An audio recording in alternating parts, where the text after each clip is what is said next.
Hello everyone, welcome to the GDC nursing YouTube channel.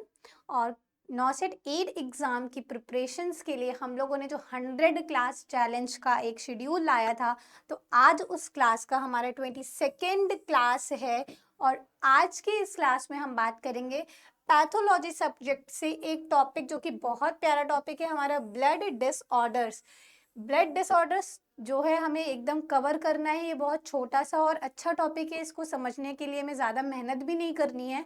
तो चलिए हम स्टार्ट करते हैं। जो भी क्वेश्चन से आज हम यहाँ पे डिस्कस करने वाले हैं वो बहुत ही ज़्यादा इंपॉर्टेंट होने वाले हैं आने वाले आपके एग्जाम के लिए। तो जो फर्स्ट क्वेश्चन है, which of the following best distinguish microcytic anaemia from macrocytic anaemia. तो अब यहाँ पे दोनों ही टर्म में क्या है, एनीमिया है, मतलब सेम डिजीज है। अंतर किस चीज का है, माइक्रोलिटिक और मैक्रोलिटिक का। तो हमें इन दो टर्म्स का मतलब समझना है कि माइक्रो और मैक्रो में डिफरेंस क्या होता है। तो जैसा कि हम जानते हैं, micro is smaller than macro. जैसा कि मैक्रो का जो साइज होता है वो एज कंपेयर टू माइक्रो बड़ा होता है। तो ऐसा हमें कहीं ऑप्शन में दिख रहा है कि हम पहले अपने इसी जस्टिफिकेशन से देखते हैं कि कोई ऑप्शन हमें ऐसा है क्या। अगर हम ऑप्शन बी देखें तो यहाँ पर है स्मॉलर देन नॉर्मल, और अगर उसके आगे बढ़ते हैं मैक्रो की बात करें तो लार्जर देन नॉर्मल। तो हाँ, यहाँ पर हमें एक लिंक मिल रहा है कि ये ऑप्शन कहीं ना कहीं कुछ हद तक सही हो सकता है। तो चलिए हम देखते हैं कि क्या हमारा ये गेस सही है। बिल्कुल सही है। सिर्फ नाम की ही वजह से हमने ये देख लिया कि हमारा ऑप्शन ये सही है। तो ये याद रखिएगा कि जो माइक्रो टर्म होता है जो यूज करते हैं वो स्मॉलर पार्टिकल्स के लिए यूज करते हैं, और मैक्रो जो है वो थोड़े से बड़े के लिए यूज करते हैं। ओके, नेक्स्ट क्वेश्चन पे आते हैं। Iron deficiency anaemia, which laboratory finding is most characteristic. अगर किसी पेशेंट को आयरन डिफिशियंसी एनीमिया है तो हम ये कैसे पता लगाएंगे कि जो एनीमिक पेशेंट है उसमें उसकी बॉडी में आयरन की ही डिफिशियंसी है। तो आयरन की डिफिशियंसी को पता लगाने के लिए जो आयरन के कैरेक्टर होते हैं हम वो देखेंगे कि डिफिशियंसी है तो वो किस एंगल से पूरी हो सकती है, या कैसे हम कह सकते हैं कि बॉडी में आयरन की ही डिफिशियंसी है। तो आयरन डिफिशियंसी होने के लिए हमारा जो ब्लड होगा, ब्लड में पहली बात तो आयरन का जो अमाउंट होगा वो एज कंपेयर टू नॉर्मल क्या होगा, कम होगा। आयरन की डिफिशियंसी की वजह से, नाम से ही पता चल रहा है आयरन डिफिशियंसी, दैट मीन्स जो ब्लड में आयरन है जो सफिशिएंट रेंज में होना चाहिए वो कम हो गया है। दूसरी बात, अगर आयरन हमारी बॉडी में कम हो गया है तो जो आयरन के रिसेप्टार्स होंगे वो रिसेप्टार्स क्या हो जाएंगे, ज्यादा हो जाएंगे। मतलब उनकी बाइंडिंग प्रॉपर्टी जो होगी, जो बाइंडिंग कैपेसिटी होगी वो क्या हो जाएगी, इंक्रीज हो जाएगी। इंक्रीज क्यों हो जाएगी, क्योंकि ऑलरेडी आयरन्स कम हैं। अगर स्पेसिफिक कैपेसिटी बाइंडिंग और स्पेसिफिक आयरन होंगे तो वो दोनों मिलके कॉम्प्लेक्स बना लेंगे, जिससे ये दोनों चीजें फुलफिल हो जाएंगी। बट जहां एक आयरन कम हो रहा है वहीं उसकी कैपेसिटी बाइंडिंग की बढ़ती चली जाएगी। तो हमारे इस ऑप्शन में कहीं हमें ऐसा कुछ दिख रहा है क्या, जो यहाँ पर है टोटल कैपेसिटी, मैं इसको इरेज कर रही हूँ। यहाँ पर देखिए जो हमारा ऑप्शन है, ऑप्शन बी, लो सीरम फर्टीन। फर्टीन एक आयरन का ही सेकेंड फॉर्म होता है जो हमारी बॉडी में जाके कन्वर्ट हो जाता है, और ये एक तरह से स्टोरेज फॉर्म में होता है। स्टोरेज आयरन होता है हमारी बॉडी में। जब आयरन की डिफिशियंसी होती है तो फर्टीन जो स्टोर होती है ऑलरेडी वो रिलीज होने लगती है। बट जब फर्टीन भी हमारे सीरम से कम हो जाती है दैट मीन्स आयरन की डिफिशियंसी बॉडी में हो चुकी है। नेक्स्ट क्वेश्चन पे आते हैं, which genetic mutation is responsible for sickle cell anaemia. अब यहाँ पे किसकी बात हो रही है, सिकल सेल एनीमिया। इसको हसियाकार एनीमिया भी बोला जाता है। यहाँ पे जो हमारी आरबीसी होती हैं, RBC basically lack of nucleus होता है, आरबीसी सेल्स में न्यूक्लियस नहीं होता है, जिसकी वजह से इसकी सरफेस क्या होती है, फ्लैट होती है। और जो अदर इसका रहता है इसमें हमारी बाइंडिंग कैपेसिटी होती है जो ऑक्सीजन और हीमोग्लोबिन को कैरी कर सके। तो ये ग्राउंड शेप होने की वजह से इसका जो सरफेस एरिया होता है वो ज्यादा हो जाता है। बट सिकल सेल हसियाकार की जब हमारी आरबीसी हो जाएंगी कुछ इस तरह से, तो इसका सरफेस एरिया जो होगा, सरफेस एरिया वो क्या हो जाएगा, कम हो जाएगा as compare to normal RBC. ठीक है, तो सिकल सेल में यही इसकी पहचान होती है कि जो राउंड शेप की वजह से जो ओवल शेप हो जाता है उसका सरफेस एरिया कम हो जाता है, तो ऑक्सीजन की डिफिशियंसी होने लगती है। दूसरी बात, हीमोग्लोबिन भी ज्यादा उसमें बाइंड नहीं हो पाते। तो ये एनीमिया जेनेटिक है, ये भी हमें यहाँ से पता चल गया कि जो सिकल सेल एनीमिया है वो एक जेनेटिक डिसऑर्डर है। ठीक है, ये किसी की डिफिशियंसी की वजह से नहीं हो रहा है। तो अगर जेनेटिक म्यूटेशन हो रहा है उसमें, तो वो क्यों हो रहा है? तो अगर हम बात देखते हैं, फ्रेम शिफ्ट म्यूटेशन यहाँ पहला दिया हुआ है अल्फा ग्लोबिन जीन की वजह से। तो नहीं, जो सिकल सेल एनीमिया होता है वो हमें याद रखना है कि वो हमेशा बीटा ग्लोबुलिन जीन की प्रेजेंस में ही होता है। किसकी वजह से होता है? बीटा ग्लोबिन जीन की वजह से होता है। तो यहाँ पर अगर हम अपने ऑप्शन देखें तो बीटा जीन कहीं और तो नहीं है। First one is alpha, beta, gamma and delta. तो ये तो कंफर्म है कि हमारा बीटा जीन वाला ऑप्शन सही है। बट अगर आप इस क्वेश्चन को ध्यान से देखेंगे तो यहाँ पर हमारे दो ऑप्शंस, ये क्वेश्चन दो तरह से बन रहे हैं। अगर सिर्फ हम यहाँ से इस पोर्शन को हटा दें और म्यूटेशंस की सिर्फ बात करें, तो frame shift mutation, missense mutation, deletion mutation और नॉनसेंस म्यूटेशन, सिर्फ हमारे एग्जाम में इतना भी तो पूछ सकता है। तो हमें इस क्वेश्चन को ध्यान से देख के समझना है कि सिर्फ ग्लोबिन की वजह से भी नहीं, हमें यहाँ से भी देखना है। तो जो म्यूटेशन हो रहा है वो मिससेंस म्यूटेशन की वजह से हो रहा है। तो यहाँ पर हमें दो ऑप्शंस मिल गए हैं। अगर ये क्वेश्चन म्यूटेशन बेस पे आता है तो हमें मिस सेंस को याद रखना है। बट अगर ये क्वेश्चन घुमा के जीन्स पे पूछ लेता है कि which gene is responsible for sickle cell anaemia, तो यहाँ हमें बीटा ग्लोबुलिन जीन को याद रखना है। तो देखते हैं अपना ऑप्शन, ये ऑप्शन बिल्कुल सही है। आपको इसमें मिस सेंस के साथ साथ, मिससेंस म्यूटेशन के साथ साथ बीटा ग्लोबिन जीन को भी ध्यान में रखना है। अब अगर आपके पास ये ऑप्शन अवेलेबल होगा तो आप मिससेंस पे जाएंगे, बट अगर जीन्स को ऑप्शन अवेलेबल होगा तो आपको बीटा ग्लोबुलिन याद रखना है। और उसी के आगे अगर हम देखेंगे तो वो किस पोजीशन पे होती है? पोजीशन 6 पे ग्लूटामिक एसिड की वजह से होती है। नेक्स्ट क्वेश्चन हम देखते हैं। जैसे यहाँ पर आप देख सकते हैं ये राउंडेड आरबीसी है जो कि नॉर्मल है, और यही कुछ सिकल सेल ऐसे हसियाकार आरबीसी हो गई हैं जिनका सरफेस एरिया थोड़ा सा कम हो गया है, और कम सरफेस एरिया होने की वजह से ऑक्सीजन और हीमोग्लोबिन की बाइंडिंग जो होती है वो कम हो जाती है। नेक्स्ट क्वेश्चन है, haemophilia A and haemophilia B both are X linked recessive disorders, which clotting factor deficiency characterized each। अब दोनों ही हीमोफीलिया हैं और दोनों ही एक्स लिंक रिसेसिव डिसऑर्डर होती हैं, दोनों ही हमारे एक्स क्रोमोसोम की वजह से होने वाले डिसऑर्डर है। तो अगर हम इसमें क्लॉटिंग फैक्टर्स को याद रखें तो क्या आपको ये याद आ रहा है कि एंटी हीमोफिलिक फैक्टर कौन सा होता है? Anti haemophilic factor comment box में बताइए। Anti haemophilic factor A, anti haemophilic factor B, anti haemophilic factor C and D. चार हमारे क्लॉटिंग फैक्टर्स ऐसे होते हैं जो एंटी हीमोफिलिक फैक्टर के नाम से जाने जाते हैं, anti haemophilic A, B, C and D. तो यहाँ पर जो बात हो रही है हीमोफीलिया ए और बी की, वो हमारे इन्हीं दो फैक्टर्स की वजह से हो रही है। जो हमारे क्लॉटिंग फैक्टर्स होते हैं वो टोटल कितने होते हैं? 12 होते हैं, जिसमें का 6 नंबर क्या होता है? एब्सेंट होता है। तो ये हमें याद रखना है। तो एंटी हीमोफिलिक फैक्टर जो होता है वो होता है हमारे नंबर 8 पे, और एंटी हीमोफिलिक फैक्टर जो होता है वो हमारा होता है 9 पे। तो यहाँ से हमें ये पता चल गया, यहाँ से भी हमारे दो क्वेश्चंस तैयार हो गए। एक हमारा क्लॉटिंग फैक्टर कौन सा होता है, वो होगा 8 और 9 की वजह से। अब 8 और 9 फैक्टर कौन से होते हैं? एंटी हीमोफिलिक फैक्टर ए और एंटी हीमोफिलिक फैक्टर बी। ठीक है, और इसके बाद एक और फैक्टर आता है हमारा, वो होता है थ्रोम्बोकाइनेज। थ्रोम्बोकाइनेज हमारा 10th फैक्टर है। 10th फैक्टर जो होता है वो होता है थ्रोम्बोकाइनेज। और फिर उसके बाद जो 11 और 12 होते हैं वो हमारे एंटी हीमोफिलिक फैक्टर सी और डी होते हैं। ठीक है, यहाँ पर देखिए अब इसमें हो क्या रहा है हीमोफीलिया में।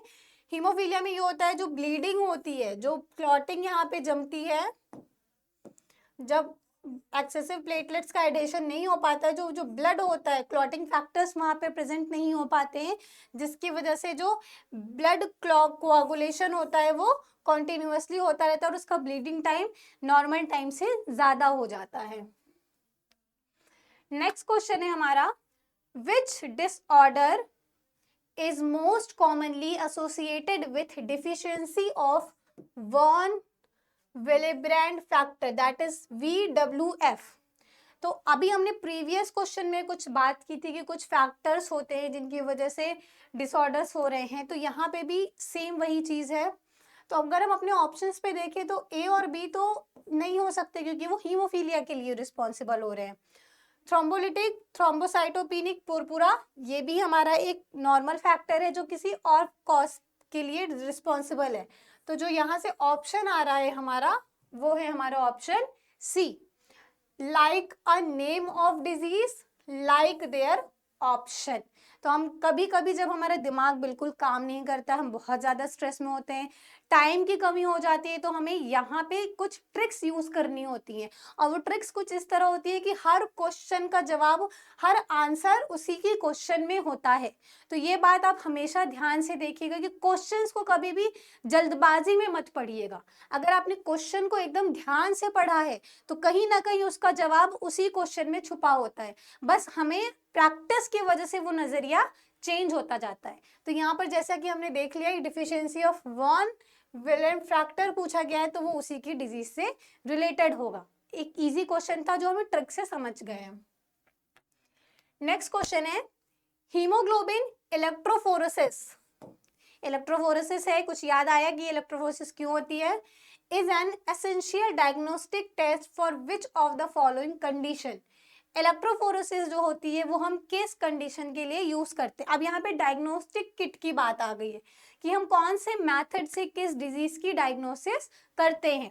तो हीमोग्लोबिन इलेक्ट्रोफोरेसिस अगर हम कर रहे हैं तो इलेक्ट्रोफोरेसिस हमें याद है कि इलेक्ट्रोफोरेसिस क्या होती है, वो सेपरेशन ऑफ आयन बेस्ड पे काम करती है, जिसमें पॉजिटिव आयन और नेगेटिव आयन अलग अलग हो जाते हैं। ठीक है, तो अब अगर यहाँ बात करेंगे आयरन डिफिशियंसी एनीमिया की, तो एनीमिया की जो डिफिशियंसी हो रही है वो आयरन की कमी की वजह से हो रही है।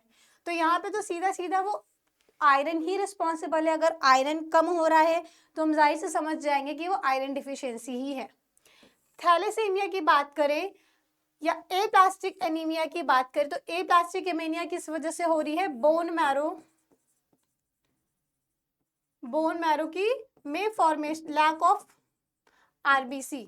जब बोन मैरो सफिशिएंट अमाउंट में आरबीसी नहीं बना पाती है तो उस केस में ए प्लास्टिक एनीमिया होता है।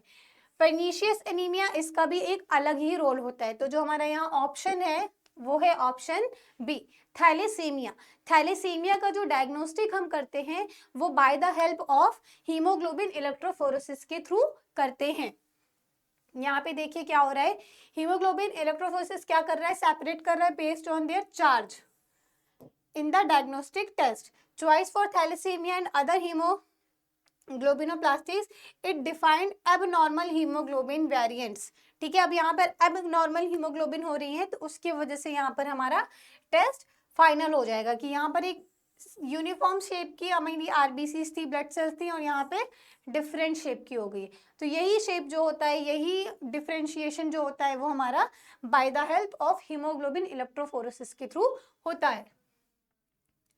नेक्स्ट क्वेश्चन है, क्वेश्चन नंबर 7 है, इन द कोआगुलेशन कैस्केड, जिसको हम कोआगुलेशन मैकेनिज्म भी कहते हैं और हीमोस्टैसिस भी कहते हैं, which pathway is initiated by vascular injury exposing tissue factor.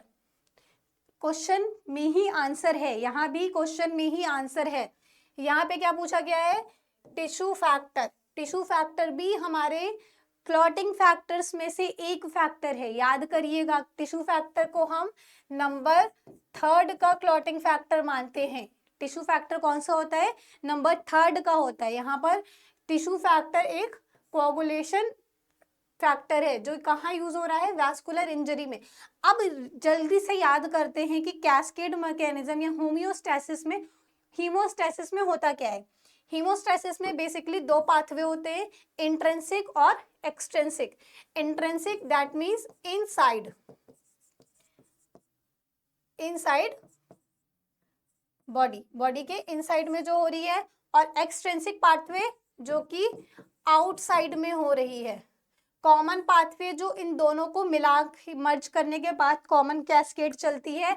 और फाइब्रोनेलिटिक पाथवे, इस पाथवे का यहाँ पे कोआगुलेशन कैस्केड में कोई रोल नहीं है।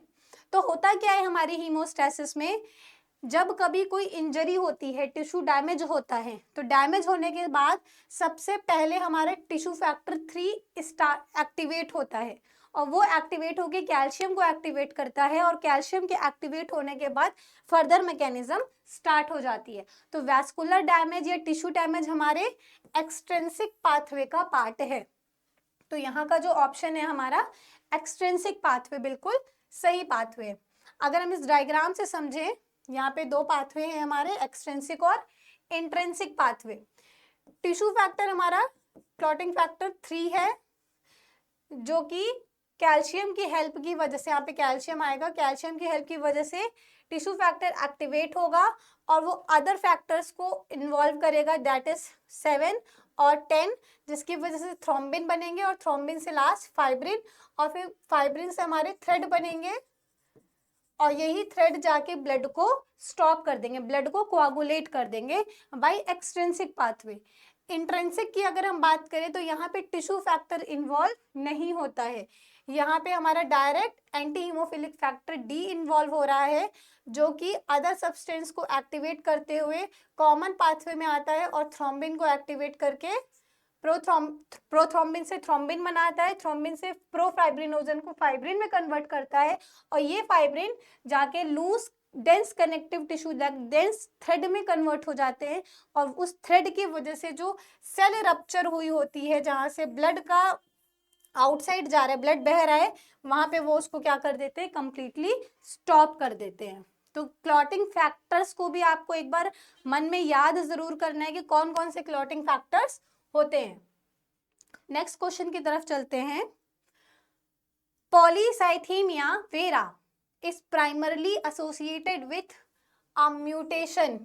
अब यहाँ भी म्यूटेशन की बात आ गई है। पॉलीसाइथेमिया वेरा एक डिसीज है जो कि किसी न किसी एक म्यूटेशन की वजह से हो रही है, और वो म्यूटेशन जो है वो हमारे हो रहा है जैक-स्टैट काइनेस 2 की वजह से। ऐसा कैसे हो रहा है, यहाँ पे देखिए, ये एक माइलोप्रोलिफरेटिव डिसऑर्डर है associated with Janus kinase 2 mutation. This mutation leads to uncontrolled production of red blood cell, जिसमें ब्लड की विस्कोसिटी ज्यादा हो जाती है, ब्लड बनना ज्यादा हो जाता है, और एलिवेटेड रिस्क ऑफ थ्रोम्बोसिस। जब हमारा ब्लड बहुत ज्यादा थिक होने लगेगा, ब्लड का फ्लो धीरे धीरे कम होने लगेगा, और ऑक्सीजन जो है वो सारी बॉडी में सफिशिएंट अमाउंट में नहीं पहुंच पाएंगे, और कभी कभी उसका कारण रीजन भी होता है थ्रोम्बोसिस हो जाती है, ब्लड हमारे वेसल्स हमारी क्या हो जाती हैं, ब्लॉक हो जाती हैं।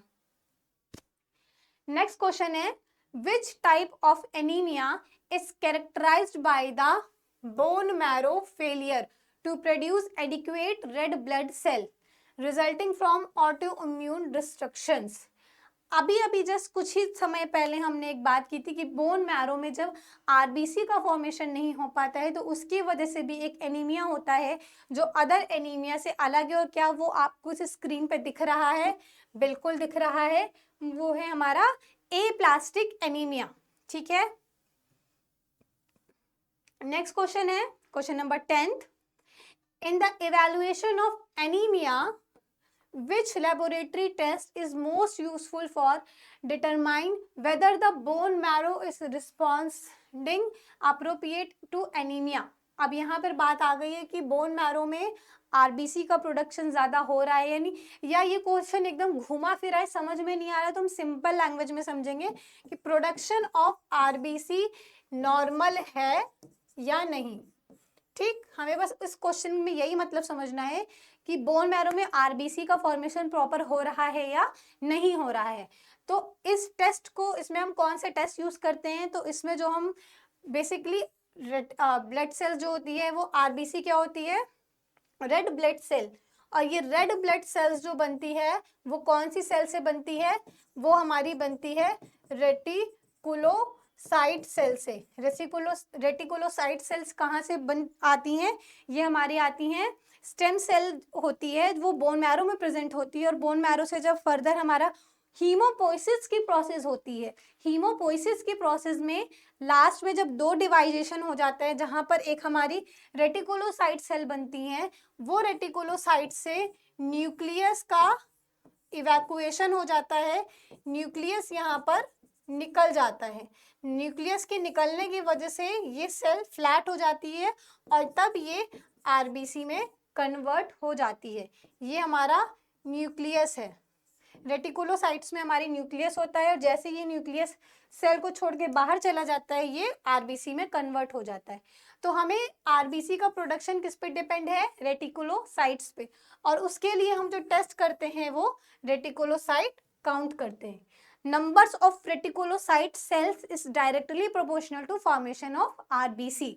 क्योंकि अगर रेटिकुलोसाइट सेल बन चुकी हैं तो उसमें से सिर्फ न्यूक्लियस को ही निकलना है और न्यूक्लियस के निकलते ही वो सेल आरबीसी में तुरंत कन्वर्ट हो जाएंगे। तो ये हमारा डायरेक्टली प्रोपोर्शनल है नंबर ऑफ आरबीसी के। नेक्स्ट क्वेश्चन है question number 11, which condition is characterized by the markedly decrease number of neutrophil leading to increase susceptibility of infection।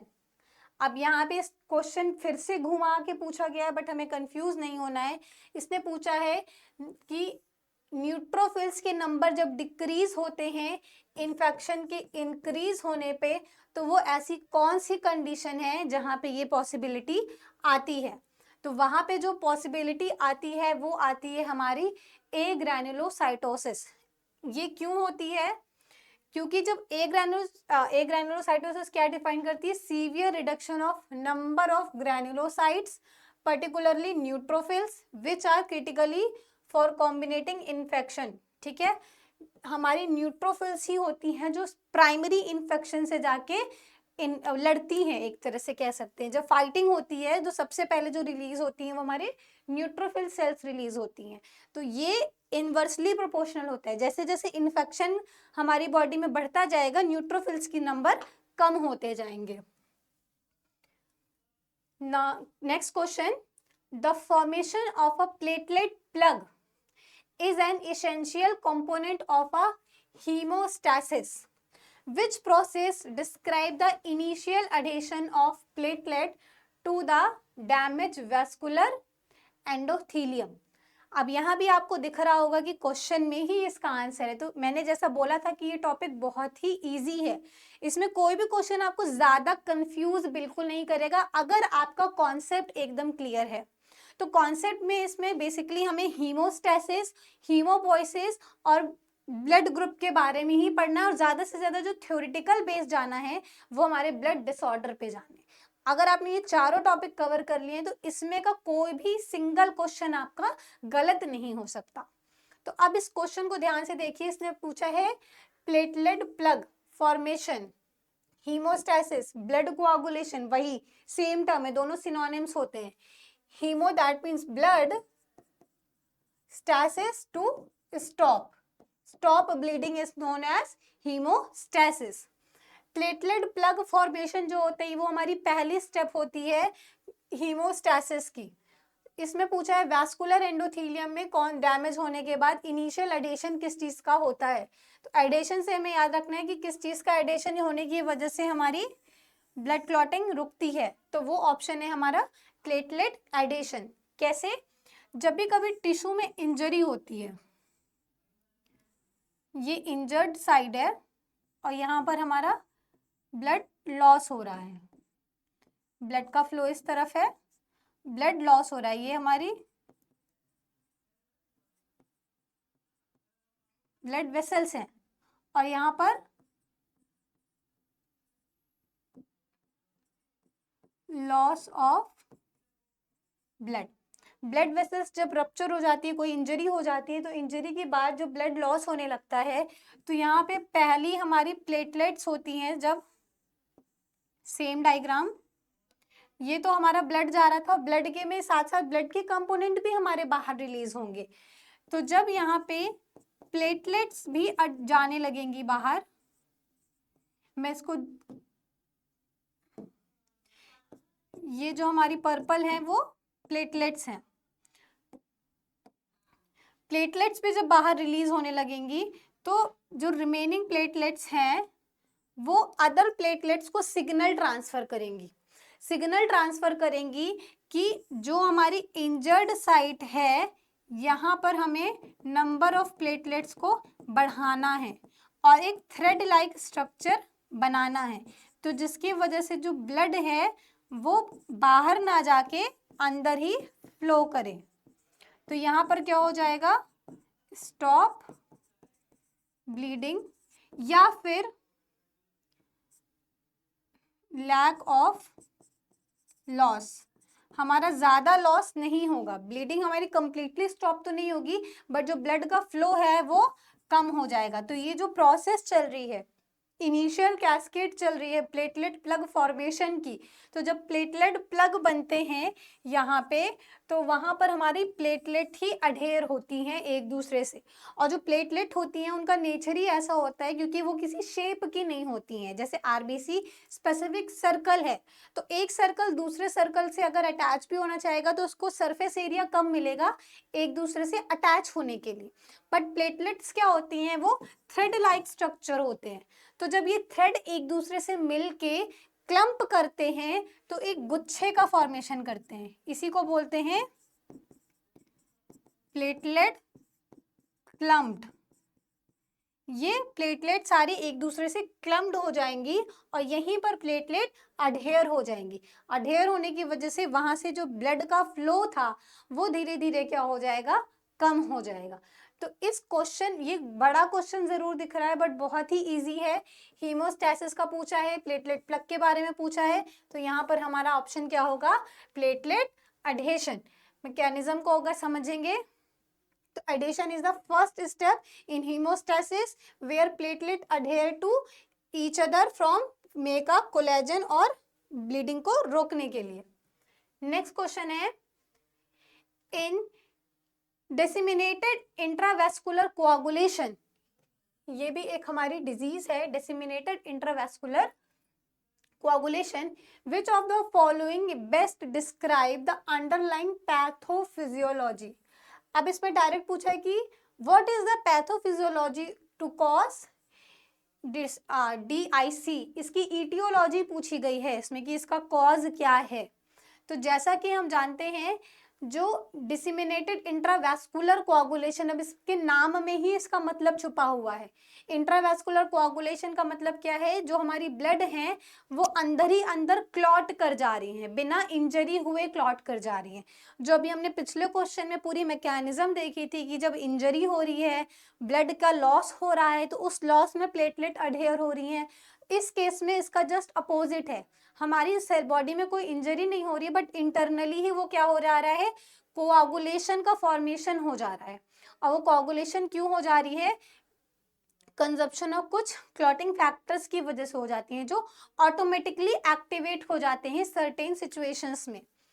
तो इसका ऑप्शन जो है हमारा वो रहेगा option B, systemic activation of the coagulation cascade leading to microvascular thrombosis and subsequent bleeding due to consumption of clotting factor।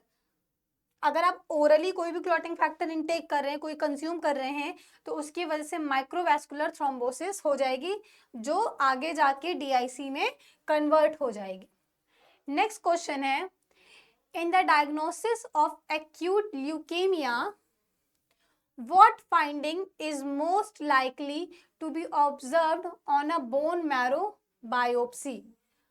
Bone marrow की biopsy जब होगी, अगर हम उसका हिस्टोपैथोलॉजी पे जाएं, अभी तक हम सिर्फ पैथो की बात कर रहे थे, बट अगर हम हिस्टोपैथो पे जाएं तो बोन मैरो की बायोप्सी में हम कैसे आइडेंटिफाई करेंगे कि वहां पे ल्यूकेमिया के चांसेस हैं? तो उसके लिए क्या होगा, सबसे बड़ी बात होगी कि वहां पे ब्लास्ट सेल्स जो होंगे, क्योंकि ब्लास्ट सेल से ही ल्यूकोसाइट सेल्स का फॉर्मेशन होता है in the process of haemopoiesis. Haemopoiesis की प्रोसेस में ब्लास्ट सेल बनती हैं और वही ब्लास्ट सेल जाके आगे ल्यूकोसाइट सेल का फॉर्मेशन करती हैं। तो यहाँ पर क्या है, hyper cellular marrow with high percentage of blast cell. तो जब आप माइक्रोस्कोपिक स्टडी करेंगे तो वहां पे ये देखेंगे कि जो ब्लास्ट सेल के नंबर हैं, नंबर ऑफ ब्लास्ट सेल वो क्या हो जाएंगे, एज एक्सेप्टेड वो ज्यादा हो जाएंगे। दूसरी तरफ हाइपर सेलुलर मैरो हो जाएगी। ठीक है, ये दो हमारा ऑप्शन, मतलब दो चांसेस थे। एक तो वो हमारी लाइक वो ब्लास्ट सेल ज्यादा बन रही थी और दूसरी तरफ मैरो ज्यादा बन रही थी। नेक्स्ट क्वेश्चन है हमारा question number 15, which type of leukaemia is most commonly seen in older adults and is characterized by the accumulation of mature lymphocytes। Previous question में ही बात किया था कि लिम्फोसाइट्स जो होती हैं ब्लास्ट सेल से बनती हैं और वही ब्लास्ट सेल हमारा ल्यूकेमिया के लिए रिस्पॉन्सिबल होता है। तो अब यहाँ पे क्वेश्चन दूसरी तरह से पूछा है कि ओल्डर एडल्ट्स मतलब बड़े लोगों में एज कंपेयर टू बच्चे, बड़े लोगों में, बड़ी एज के लोगों में ये बीमारी कैसे होती है। तो उसके लिए हमें सीधा याद रखना है कि क्रोनिक लिम्फोसिटिक ल्यूकेमिया की ही वजह से यही रिस्पॉन्सिबल है जो हमें मैच्योर लिम्फोसाइट्स के लिए रिस्पॉन्सिबल होता है और जो कि आगे जाके ल्यूकेमिया कॉज करता है। नेक्स्ट क्वेश्चन है, multiple myeloma is characterized by neoplastic proliferation of plasma cell। ये लाइन समझ में आई? Which laboratory finding is most suggestive to disorder। अब यहाँ भी उसने डायग्नोस्टिक की टूल ही पूछा है कि नियोप्लास्टिक प्रोलिफरेशन प्लाज्मा सेल में जो हो रहा है मल्टीपल माइलोमा में, उसके लिए हम कौन सी डायग्नोसिस अप्रोप्रिएट समझेंगे। तो उसके लिए जो हम डायग्नोस्टिक करते हैं वो सीरम प्रोटीन करते हैं बाय द हेल्प ऑफ इलेक्ट्रोपोरेसिस। यहाँ पर ये हमारा इसका ऑप्शन है। इसमें कुछ याद नहीं करना है, सीधा समझना है कि जो मल्टीपल माइलोमा हो रहा है वो मोनोकोनल प्रोटीन्स की वजह से होता है और वो प्रोटीन चार्जेबल होती है क्योंकि प्रोटीन हमारा अमीन ग्रुप से मिलके बना होता है, तो उसको हम इलेक्ट्रोपोरेसिस की हेल्प से सेपरेट कर सकते हैं। जैसे कि यहाँ पर हम देख रहे हैं कि ये नॉर्मल प्लाज्मा सेल्स हैं, नॉर्मल एंटीबॉडीज हैं, बट कुछ एबनॉर्मल प्लाज्मा जब बनने लगते हैं तो उसके अगेंस्ट में हमारी बॉडी एबनॉर्मल एंटीबॉडीज का फॉर्मेशन करने लगती हैं और यही एबनॉर्मल एंटीबॉडीज क्या होती है, माइलोमा में कन्वर्ट हो जाती हैं, जिसमें over production of single type of immunoglobulin होती है which appear as a monoclonal M protein. Next question है, which test is most useful for assessing the cause of macrocytic anaemia. Macrocytic anaemia में हमारा कौन सा ऐसा डिफिशियंसी है, कौन सा ऐसा टेस्ट है जो मोस्ट यूजफुल होता है। तो टेस्ट को जानने से पहले हम इसमें ये देखेंगे कि मैक्रोलिटिक एनीमिया हो किस वजह से रहा है। जैसे आयरन डिफिशियंसी एनीमिया हो रहा है लैक ऑफ आयरन की वजह से। मेगैलोब्लास्टिक एनीमिया जिसको हम मैक्रोलिटिक एनीमिया बोलते हैं वो होता है due to deficiency of vitamin B12 और फॉलिक एसिड की वजह से।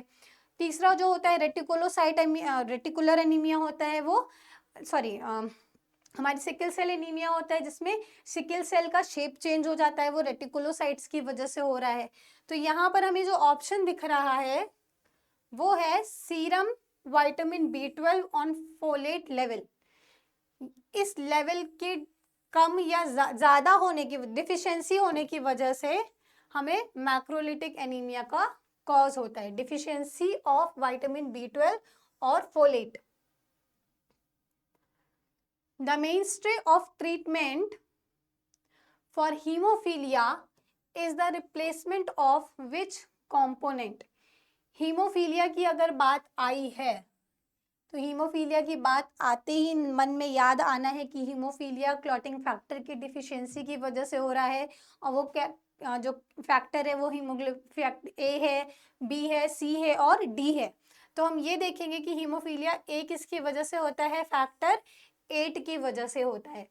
तो ट्रीटमेंट ऑफ हीमोफीलिया का अगर हम रिप्लेसमेंट कर रहे हैं तो किस कंपोनेंट से करेंगे, उसी कंपोनेंट से करेंगे जिसका हमारी बॉडी में डिफिशियंसी है। तो जो इसका ऑप्शन होगा वो होगा ऑप्शन सी। देखते हैं कैसे। Haemoglobin primary involve replacement therapy with the deficient clotting factor, क्योंकि वो हमारे बॉडी में है ही नहीं तो हम उसको आउटर तरीके से देंगे, एक्सटर्नल वे से देंगे, जो कि हीमोफीलिया फैक्टर ए, और उसको फैक्टर 8 के नंबर से डिनोट करते हैं, और ये हमेशा रोमन नंबर में ही होते हैं।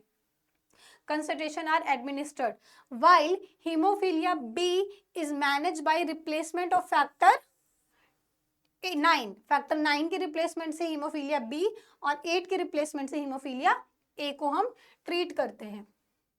So next question, question number 19, which dietary intervention is most appropriate for the treatment of iron deficiency anemia?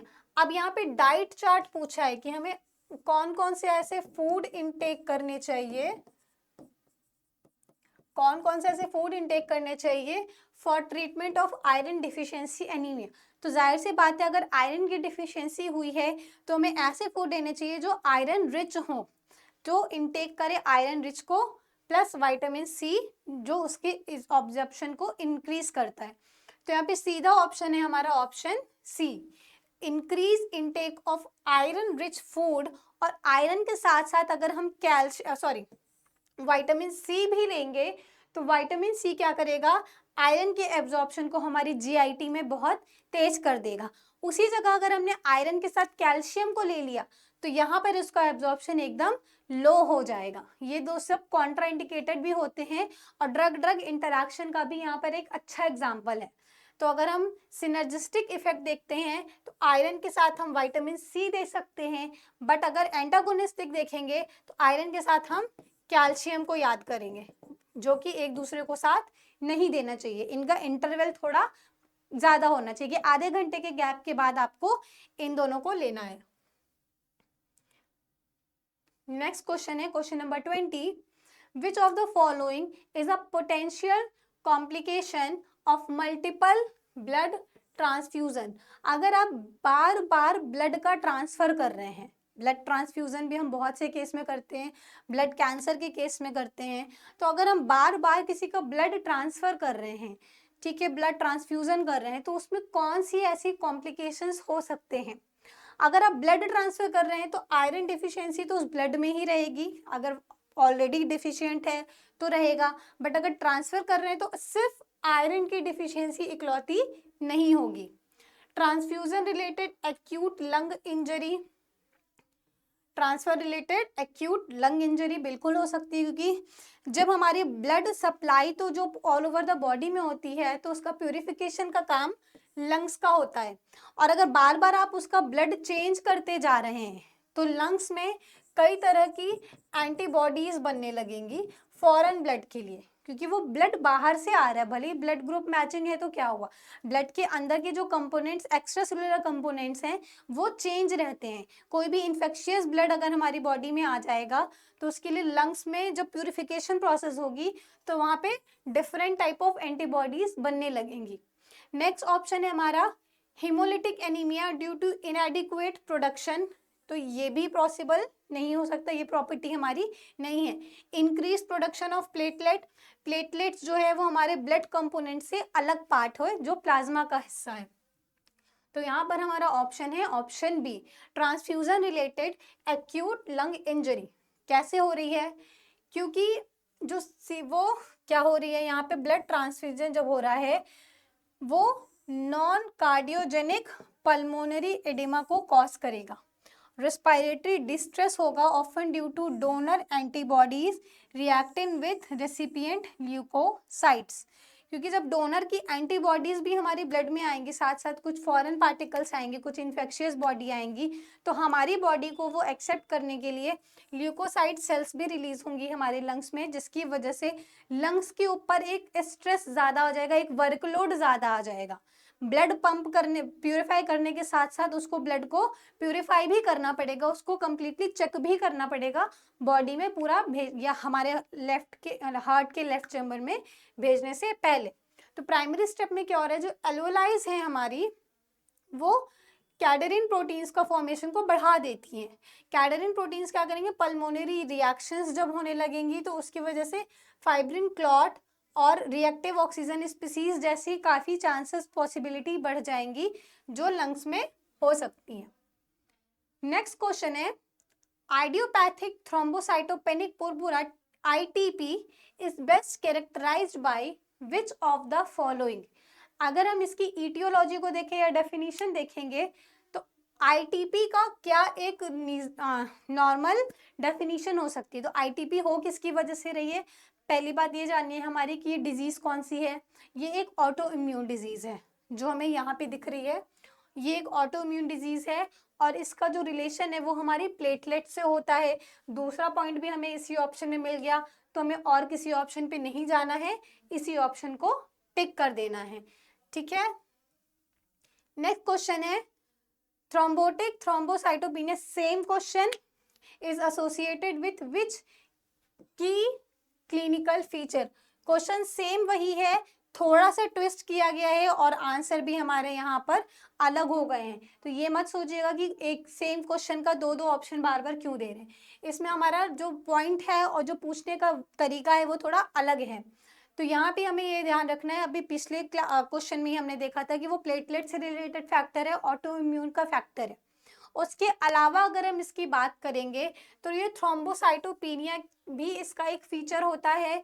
दूसरा, न्यूरोलॉजिकल एबनॉर्मेलिटीज भी इसका एक फीचर होता है। तो अगर हमें ये दो ऑप्शन मिल गए हैं तो क्या तीसरा चेक करना है, बिल्कुल नहीं। हमारा option B is correct answer for this question. Next question है, hereditary spherocytosis is primarily due to defect in which of the following. अब हेरिडिटरी स्फेरोसाइटोसिस एक डिजीज है, ब्लड रिलेटेड डिजीज है, वो किसकी वजह से हो रही है। तो वैसे यहाँ पर एक ट्रिक या थोड़ा सा हम दिमाग लगा सकते हैं, रिस्क लेना नहीं है, बट फिर भी हम बात करें, अगर जो ऑप्शन आपको लग नहीं रहा कि थोड़े लंबे हैं वो सही भी हो सकते हैं, चेक करते हैं, बिल्कुल है, बट ये ट्रिक हर जगह काम नहीं करेगी। जब लास्ट मोमेंट पे आपके पास बिल्कुल टाइम ना मिले और रिस्क नहीं लेना चाहते हो तब हम ऐसा हरकत कर सकते हैं, बट नॉर्मली आपको ये काम बिल्कुल नहीं करना है। यहाँ पर ये इसका ऑप्शन ही है इसलिए ये थोड़ा लॉन्ग दिया हुआ है, क्योंकि इसका जस्टिफिकेशन ही कुछ ऐसा है। हेरिडिटरी स्फेरोसाइटोसिस क्या होती है, एक कोग्नाइटल हीमोलिटिक एनीमिया होती है जो कि डिफेक्ट इन प्रोटीन्स जो सेप्टेरिन, एंकेरिन और बैंड 3 और प्रोटीन 4.2 की वजह डिफिशियंसी की वजह से होती है। अब अगर हम प्रीवियस देखें तो अगर इसमें बाकी चीजें ना दी हुई हो और सिर्फ सेप्टेरिन और एंकेरिन ही दिया होगा तो ये ऑप्शन ऑलरेडी छोटा हो जाएगा। तब आप क्या करेंगे, तो आपको इस प्रोटीन का नाम याद रखना है। इन प्रोटीन्स की वजह से और कई तरह के बैंड और प्रोटीन्स के नाम याद रखने हैं जो हमारे ऑप्शन में फ्लक्चुएट हो सकते हैं। तो अगर आपका कॉन्सेप्ट क्लियर है तब आप ये रिस्क ले सकते हैं, अदरवाइज ऐसा करने की जरूरत बिल्कुल भी नहीं है। That maintain the red blood cell membranes, RBC की मेम्ब्रेन को मेंटेन करना है। मेंटेनेंस में उसको में क्या देखना है, ऑस्मोटिक प्रेशर देखना है, ऑस्मोटिक प्रेशर कि क्योंकि वो ब्लड में फ्लो हो रही है और जब भी कोई चीज़ लिक्विड स्टेट में फ्लो होती है तो उसके ऊपर प्रेशर ऑलरेडी बहुत ज़्यादा होता है। तो जब हमारी आरबीसीज ईजिली मूव कर सके तो उनके लिए जो हमारा ऑस्मोटिक प्रेशर है वो एकदम मेंटेन होना चाहिए, और उसी को मेंटेन बनाने के लिए हमारी आरबीसी की सरफेस पे कुछ प्रोटीन्स होती हैं जो जिनके नाम कुछ इस तरह हैं। तो ये आपको याद रखना है, इन्हीं की नाम की वजह से हमारी डिजीज हो रही है। फिर आगे बढ़ते हैं, these defects leads to the formation of spherical less deformable RBC that prone to premature destruction in the spleen. RBC का डिस्ट्रक्शन कहाँ पर होता है? स्प्लीन में होता है। नेक्स्ट क्वेश्चन है, which oral manifestation is commonly associated with the anemia and may alter a clinical to underline blood disorder? यहाँ पे भी सेम वही चीज पूछी गई है, बस उस स्पेसिफिक डिजीज का नाम नहीं दिया है। यहाँ पर पूछा है which oral manifestation is commonly associated with anemia and may alter clinician to an underlying blood disorder। तो इसका ऑप्शन भी और कॉन्सेप्ट भी वही है जो हमारा प्रीवियस क्वेश्चन में था। Anaemia frequently present in with pale oral mucosa. अगर हमारी बॉडी में आरबीसीज की कमी हो रही है तो वो जो रेडिशपन है वो धीरे धीरे येलोइश होने लगेगा। येलोइश होने की वजह से जो ओरल कैविटी है उसमें जो रेडनेस होती है वो येलो होने लगती है। तो वो एक एनीमिया का फ्रीक्वेंट या एक कह सकते साइन और सिम्टम्स में आता है कि अगर ओरल साइड येलोइश हो रही है या आपके नेल्स टिप दबाने पे रेडिश नहीं आ रहे हैं या आंखों के अंदर आपका येलोपन है तो वो लैक ऑफ ब्लड है आपकी बॉडी में। Due to reduce haemoglobin level and may also be associated with angular cheilitis. This oral sign can be important clues for clinician to evaluate for underlying systemic blood disorder. अगर सिर्फ यही symptoms हमें दिख गए हैं, किसी भी क्लिनिशियन को दिख गए हैं, किसी भी डॉक्टर को दिख गए हैं कि आपके मुंह में पीलापन है, आंखों के नीचे पीलापन है, नाखून को दबाने में कोई रेडनेस नहीं आ रही है, तो ये बिल्कुल कोई ना कोई सिम्टम जरूर है जिसमें आपका ब्लड का वॉल्यूम जो है कह सकते हैं हीमोग्लोबिन जो है वो ब्लड में कम है।